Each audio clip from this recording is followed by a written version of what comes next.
All right, let's dive right into this explainer. Today we're unpacking Chapter 2 of the 2010 Kenyan Constitution. Now, I know it's super easy to look at a constitution as just this dense, unapproachable block of legal text, right?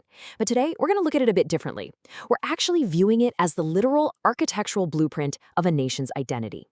This chapter, which is simply titled The Republic, doesn't just lay out dry laws. It essentially constructs the absolute foundation of what Kenya is, who it belongs to, and exactly what it stands for on the global stage.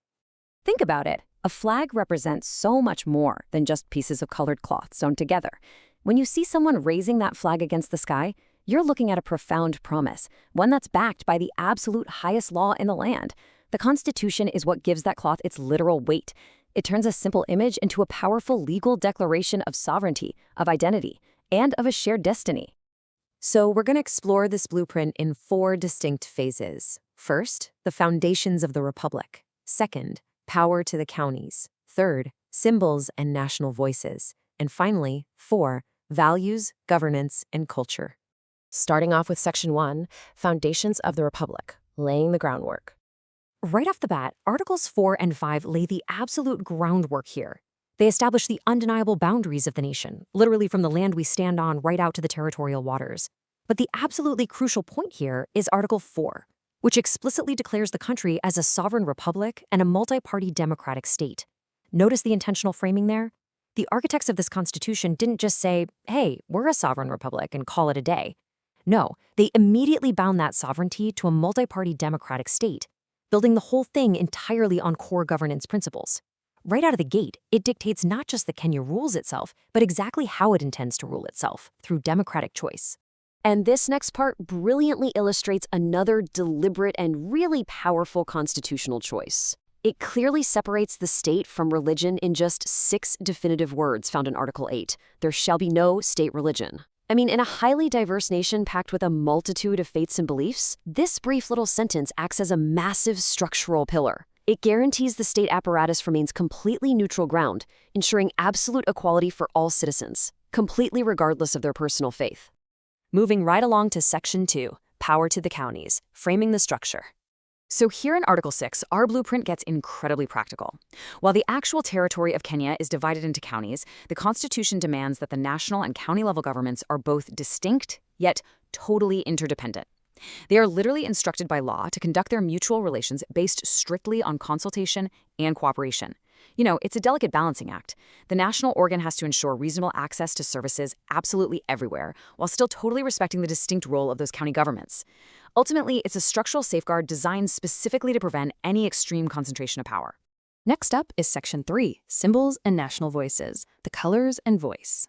As we continue to frame the walls of this metaphorical house, Article 9 steps in to outline 4 specific national symbols. As laid out in the second schedule, we're talking about the national flag, the national anthem, the coat of arms, and the public seal. And guys, these aren't just nice, feel-good traditions. These are legally protected emblems that visually and audibly represent the Republic's sovereignty to the entire world. They are, quite literally, the official signature of the nation. Furthermore, the Constitution essentially hard codes 3 specific public holidays as deeply significant national days. We have Madaraka Day on June 1st, Majohaja Day on October 20th, and Jamhuri Day on December 12th. By actually baking these right into the Constitution, the blueprint ensures the nation's major historical milestones are permanently honored. But it's also smart enough to leave some flexible room for Parliament to enact legislation for observing other public holidays as the nation naturally evolves over time. Now, there is a really vital legal distinction found in Article 7. Notice the difference here between the singular national language and the 2 official languages of the Republic. Kiswahili proudly holds the unique, unifying title of the national language. However, when it comes to official government business and day-to-day administration, both Kiswahili and English serve as the official languages. It's a really beautiful way to balance national cultural identity with global and administrative practicality. But the blueprint certainly doesn't just stop with the majority. Going well beyond the official languages, the state is actively mandated to promote and protect linguistic diversity. And this includes an explicit instruction to promote indigenous languages, as well as absolutely vital communication formats like Kenyan Sign Language and Braille for persons with disabilities. Honestly, it's a profound constitutional commitment to making sure absolutely every single citizen has a voice and can fully participate in the republic. Which brings us to our final section, Section 4, Values, Governance, and Culture, the soul of the nation. When we look at the overarching soul of the nation, Article 10 steps up to outline core values like patriotism, human dignity, social justice, and sustainable development. But here's what you absolutely need to take away from this. These aren't just pleasant suggestions or nice-to-have aspirations. No way. Article 10 makes these sweeping national values strictly legally binding. Whenever any state officer applies the law, interprets the Constitution, or implements any public policy, they are legally required to align with these exact principles. It basically forms an inescapable ethical net for all governance.